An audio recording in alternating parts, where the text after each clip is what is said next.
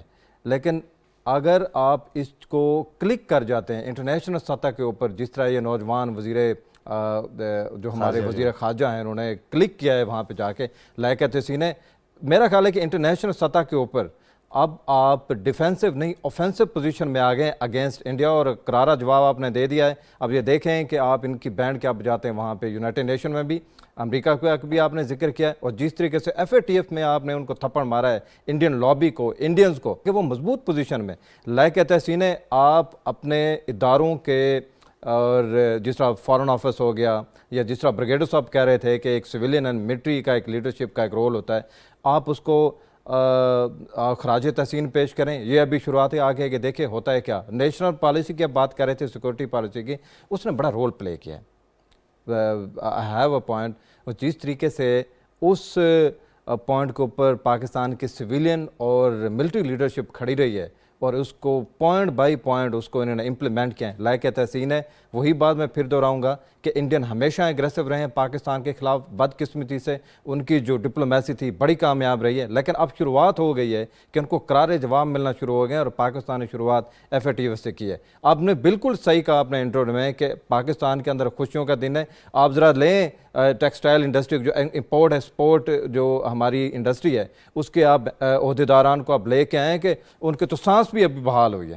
آپ یہ دیکھیں کہ جب آپ اتنا بڑا بزنس کرتے ہیں, آپ ٹرانزیکشن نہیں کرتے, آپ کی فورن انویسٹمنٹ نہیں آتی, تو انڈیا نے تو گلا دبایا ہوا تھا آپ کا. اب یہ ٹائم ہے, میرا خیال ہے کہ بریگیڈر صاحب اتفاق کریں گے اس چیز سے کہ جس طرح انہوں نے پوائنٹ بڑا بہترین ریز کیا ہے کہ ہم بھول جاتے ہیں اچھے کام کر کے, آپ اس کو کنٹینیو نہیں کرتے, اس کو کنٹینیو کریں. اور میرا خیال ہے کہ انڈیا کو جواب دینے کے لیے ہمارے پاس بڑے مواقع آ گئے ہیں, اور اس وقت ہماری بڑی ایگریسو لیڈرشپ آ گئی ہے. میرا خیال ہے یہ شروعات ہے, اس کو چلنا چاہیے. جی بریگیڈیئر صاحب, ینگ فارن منسٹر کی جو ڈپلومیسی ہے اور جس طریقے سے انہوں نے انٹریکشن کیا اور مختلف وفود سے ان کی ملاقاتیں بھی ہوتی رہی, پاکستان کا پازیٹیو امیج بلڈ کرنے کی کوشش کی, اور جس طرح کسور صاحب کہہ رہے ہیں کہ اب ہم ڈیفینسو نہیں بلکہ افینسو ہوں گے, تو اس میں آپ کتنے نقطے سے متفق ہیں؟ کیا واقعی ابھی ہم افینسو نظر آ رہے ہیں, اور کیا ہم اس پوزیشن میں اب آ چکے ہیں, یا تھوڑا سا ہمیں ویٹ کرنا چاہیے؟ دیکھیں ڈاکٹر صاحب, ہماری ڈپلومیسی اتنی بہت افینسو اگریسو نہیں رہی ہے. انڈیا نے پچھلے 3-4 سال میں $1.44 بلین کی ان کے بینکس نے منی لانڈرنگ کی, جس پہ تقریباً 40 بینکس انوالو تھے. ڈاکومنٹڈ. اس کے بعد وہ اوپنلی پاکستان میں گلبچن جادیو پکڑا گیا. پھر وہ ان کے بلوچستان میں جو سپورٹ کرتے ہیں BLA, BLF اور ڈفرینٹ جو آزادی پسند تنظیم ہیں ان کو سپورٹ کرتے ہیں, اور اوپنلی کہتے ہیں کہ بلوچستان کو ہم علیحدہ کریں گے, پاکستان میں شیعہ سنی میں لڑائی کریں گے, ہم نے بہت پیسہ خرچ کیا ہے, ہم یہ کرنے دیں گے, وہ نہیں کرنے دیں گے. یہ بہت مواد ہے آپ کے پاس. اس کے بعد جو ٹیررزم کر رہے ہیں پاکستان میں, 5th جنریشن وار آپ پہ اٹیک کیا ہوا ہے, یہ ساری چیزوں کا ڈوزر دوبارہ فریش تیار ہونا چاہیے. And now we should go to the different جو انفلوئنشل کنٹریز ہیں اور اسلامک کنٹریز میں جا کے بات کریں کہ this is what India is doing and that's why we are suffering. اور اب انڈیا کا ٹائم ہے کہ اس کو گرے لسٹ میں ڈالا جائے. It is a very difficult task, but we must put in our best. At least India will be on the back foot کہ یہ جو حرکتیں کر رہا ہے کشمیر میں کر رہا ہے, اسلام فوبیا کے بارے میں کر رہا ہے, بلاسفیمی کی جو باتیں کر رہا ہے, جو حالات انڈیا میں ہوئے ہیں, تو کہیں نہ کہیں تو اس کو روک ہے جو ہے یہ انڈیا کو روکا جائے. دہشت گرد نریندر مودی ہے, اس کے 4-5 کا ٹولہ ہے, RS کی ویژن پہ چلتے ہیں, ان کو روکنے کی ضرورت ہے. اور آئی تھنک یہ اس کے لیے حکومت پاکستان کو, جو بھی جس کی حکومت ہو, it's a matter for Pakistan. So ہم بات کریں کہ پاکستان کی کامیابی ہوئی ہے, تو پاکستان کو as a whole we have to stand up against India, اور اسلامک ورلڈ میں, OIC میں, یونائٹڈ نیشن میں دوبارہ جانا چاہیے, اور بتائیں کہ ہیومن رائٹ وائلیشن کیا ہیں, ٹیررزم انڈیا کیا کر رہا ہے, ٹیرر فائنینسنگ کیسے کر رہا ہے. تو بریگیڈیئر صاحب کس طریقے سے ہم نے اسنپ کرنا ہے؟ ہم ایگریسو ٹون ہونی چاہیے, ہماری حکمت عملی تبدیل کرنی چاہیے. ڈوزیر ہم پہلے بھی جمع کرا چکے ہیں, تفصیلات ہم نے دی ہیں کہ انہوں نے ایک ڈیسک بنایا ہوا تھا, بلوچستان سے لے کر فاٹا تک اور مکران کے ساحلوں تک جو ہے انہوں نے دہشت گردی پھیلائی. اس کی پوری تفصیلات ہم نے جمع کروائی. ڈی جی ISPR کی ایک پریس بریفنگ تھی جس میں باقاعدہ طور پر پوری بریفنگ دی گئی. وہی ڈوزیئر ہم نے لے جا کے جمع کروایا. ڈوزیئر جمع کرائیں تو اس پر بھی کوئی لب کشائی یا اس پر بھی کوئی ایکشن نہیں ہوتا. یہ تمام حربیں دیکھیں ڈاکٹر صاحب اس سے ہم بات کی ہے کہ we have to go in 3-4 pronged strategy میں جانا چاہیے. ڈوزر آپ نے جمع کرا دیا, then what about the follow up. کیا آپ 4 پرماننٹ 5 پرماننٹ ممبرس کو کتنی دفعہ ہم نے جا کے ان کو اپروچ کیا اور ان کو بتایا کہ this is what is happening. یہ بات آپ نے پہلے بھی کیا, آپ نے بالکل ٹھیک کہہ رہے ہیں. 10 نان پرماننٹ ممبر یونائٹڈ نیشن یہ UN سیکورٹی کونسل کے, کیا ہم نے ان کو اپروچ کیا؟ پھر آپ کی OIC ہے, آپ نے ان کا کتنا اسٹرانگ کیا. ابھی دیکھ رہے ہیں اسلاموفوبیا کی ایک بات ریکگنائز کر لی گئی. لائک وائز ہمیں آپ انڈیا کے خلاف ان چیزوں میں جانا ہے کہ جو انڈیا کر رہا ہے. اس کے بعد ہماری دنیا میں ایمبیسڈرز ہیں, وہاں پر کتنے ہمارے ایمبیسڈرز ہیں جو ان لیگوں چلتے ہیں. انگلینڈ میں خاص طور پہ ضرورت ہے, وہاں پر اتنا پاکستانی ہے, امریکہ میں ہے. آل انٹیلیجنسیا وہاں پر سیمینارز کریں, دنیا کو کریں. ان کی EU ڈسنفو لیب کا ہمیں کیوں نہیں پتا کہ کتنا کچھ وہ انہوں نے انگریس کیا ہوا ہے. دے ڈونٹ لیٹ کہ by Pakistan point of view, اور وہ ان کا پوائنٹ چلتا ہے کہ انہوں نے ان کو مائنڈس پولیوٹ کر دیے ہیں شروع سے. It requires a good effort at all level, diplomatically, پھر آپ کو یہ OIC کے تھرو, یونائٹڈ نیشن کے تھرو, اور تمام ایمبیسیز کو لے کے it has to be. Brigadier صاحب آپ کو یاد ہوگا ایک انوائے کانفرنس ہوئی تھی اسلام آباد میں, جس کا اس سے پہلے ہم اپنی ٹاک شوز میں اس کا ذکر کرتے رہے, آپ بھی ہمارے ساتھ اس میں حصہ دار رہے ہیں, اس پر ہم سجیشنز بھی دیتے رہے ہیں. کیا آپ سمجھتے ہیں کہ ابھی بھی ہمیں ایک انوائے کانفرنس بلانی چاہیے اور اپنے جتنے سفراء ہیں ان کو متحرک کرنے کی ضرورت ہے؟ ہم اپنے ڈائسپورا کو بھی متحرک کریں تاکہ ہم ایک پازیٹیو امیج بلڈ کر سکیں. اور ہمارے پاس تو بڑا سالڈ گراؤنڈ ہے. برٹش میڈیا ریگولیٹر جنہوں نے اس کے ایک ارناب گوسوامی کو جو ہے پنش کیا تھا, 20,000 پاؤنڈ پنش کیا.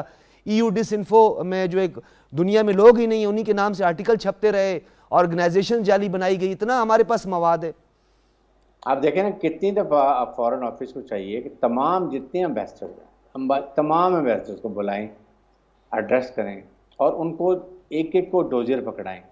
اور it should be followed by جو ہے OIC. پھر اسلامک کنٹریز کے علیحدہ بشک بلا لیں, ویسٹ اور امریکہ کے علیحدہ بلا لیں. پھر اس کے بعد آپ اس کو لے کے آگے بڑھیں, بتائیں دنیا کو. پھر کشمیر میں لے کے جائیں لوگوں کو, جو زفرا کو ہم لے کے بھی جاتے ہیں کہ انڈیا کیسے پاکستان میں ٹیررزم کر رہا ہے. آپ کے سامنے ہے, چاہے آپ یہ چائنیز ایمبیسی لے لیں, اسٹاک ایکسچینج دیکھیں, حافظ سعید کے گھر وہاں لاہور میں دیکھیں. اس کے بعد ابھی کس طریقے سے بلوچستان میں ہو رہا ہے, KPK میں ہو رہا ہے, فاٹا میں ہو رہا ہے. روز ہمارے آج بھی ایک ہمارا نائک شہید ہوا ہے, ہم نے ایک ان کا ٹیررسٹ بھی مارا ہے. تو یہ چیزیں ہمیں, اور ہرنائی کے علاقے میں آج بھی 2 نوجوان شہید ہوئے ہیں, 2 جوان شہید ہوئے ہیں. امپورٹنٹ چیز یہ ہے کہ پہلے اپنے ریجن میں پکڑیں. Convince China and Russia both are nuclear powers and both have the veto power. ان کو بتائیں ایران کو کہ اس خطے میں جو انڈیا کر رہا ہے اس کے اثرات کیا ہوں گے. اگر خدا نہ خاصہ لڑائی ہوتی ہے تو نیوکلیئر, تو اٹ کی اینڈ کہاں ہوتی ہے, نوبڈی نوز. کہ وار کی ڈائنامکس ہمیں پتہ ہوتی ہے, اس سے اس ریجن میں کیا ہوگا اور اس کے فالوڈ دنیا میں کیا ہوں گے. اگر ہم یہ اپنے ریجن کو بتائیں, آئی تھنک ان کو بہت افیکٹو ہوگا, اور then they will be also help us in United nation میں اس کو آگے لے کے چلنے. ٹھیک ہے, یہ بہت اہم آپ نے 2-4 آپ کی سجیشنز جو ہیں اس پہ خاص طور پہ عمل درآمد کی ضرورت ہے. ڈاکٹر شازیہ, آپ لکھتی بھی ہیں اور آپ بین الاقوامی دنیا کو بہت قریب سے مختلف آپ فورمز میں آپ شرکت بھی کرتی ہیں, بلکہ ہم تو آپ کو اپریشیٹ کرتے ہیں کہ آپ نے انڈیا کا ایک اور ڈس انفو کو کاؤنٹر کیا تھا اور آپ خود اس میں چلی گئی تھی, کچھ حقائق بھی آپ نے سامنے رکھے تھے.